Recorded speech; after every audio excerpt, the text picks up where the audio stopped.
Ever noticed how spiders are terrified of you, but you're also terrified of them? Who's the real monster here? Now let's mull over this for a moment.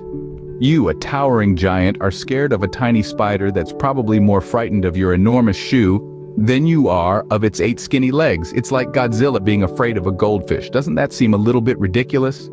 Or consider this. You're afraid of heights, right? But have you ever stopped to think that maybe, just maybe, the birds are afraid of the ground?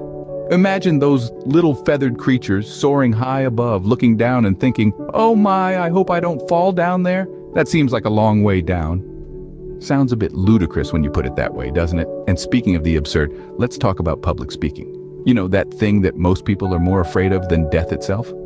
Imagine being a stand-up comedian.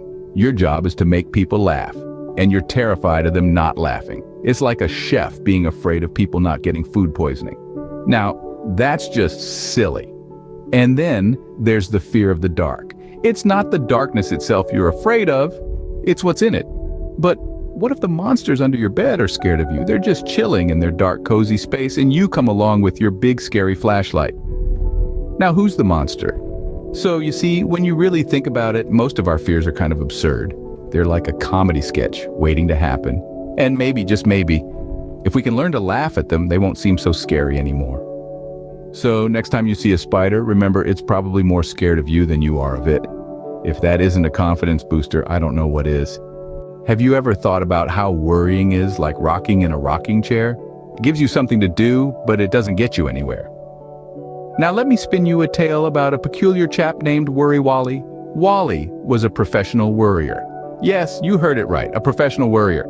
His day started and ended with worries, and he was so good at it that he could worry about an ant crossing the road in Timbuktu. But did all this worrying get him anywhere? Let's see. Wally had a worry for each day of the year. On Mondays, he worried about the color of his socks. What if they don't match my mood? He fretted. Tuesdays were reserved for worrying about the weather. What if it rains marshmallows? He'd muse. Yes, Wally's worries were as whimsical as they were wild. Now, don't get me wrong. Wally wasn't a lazy fellow. Oh no, he was quite energetic. But all his energy was spent on worrying. He'd pace up and down his worry room, creating intricate worry webs, but never actually stepping out of the door to face the world. One day, Wally decided to worry about whether the moon was made of cheese. What if it melts? He pondered. What if the sky rains molten cheddar? The irony was Wally was lactose intolerant. This is the absurdity of Wally's world. He spent so much time worrying about the most unlikely scenarios that he never actually accomplished anything. He was like a hamster on a wheel, constantly running but never reaching anywhere. But guess what? Worrying about molten cheddar raining from the sky or mismatched socks didn't change the weather or the color of his socks. It just gave Wally something to do, like rocking in a rocking chair. The point of this whimsical tale is simple. Worrying doesn't change outcomes. It just keeps you stuck in one place, rocking back and forth without moving forward. So the next time you find yourself in Worry Wally's shoes, remember this. The best way to stop worrying is to take action. So remember, Worry Wally, the next time you find yourself rocking in the worry chair, stand up, take action, and leave the rocking to the babies. So, what do we do when we're confronted with a fear? We laugh in its face, of course. Now let's talk about how you can use a dash of humor to disarm your fears. Picture this. You've got this big, scary monster of a fear looming over you. Maybe it's public speaking, or spiders, or clowns, whatever it is, it's got you shaking in your boots. But then imagine it tripping over its own shoelaces, tumbling down like a sack of potatoes. Doesn't seem so scary now, does it? Or, let's say your fear is a bit more ethereal. You're scared of ghosts, spirits, the paranormal.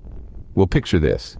That menacing ghost, with its eerie glow and chilling wail, gets stuck in a wall. It's wriggling and squirming, trying to free itself, but it's stuck fast. Suddenly, that spooky specter isn't so terrifying anymore. In fact, it's downright comical. The point here, my friends, is to find the funny, the absurd, the downright ridiculous.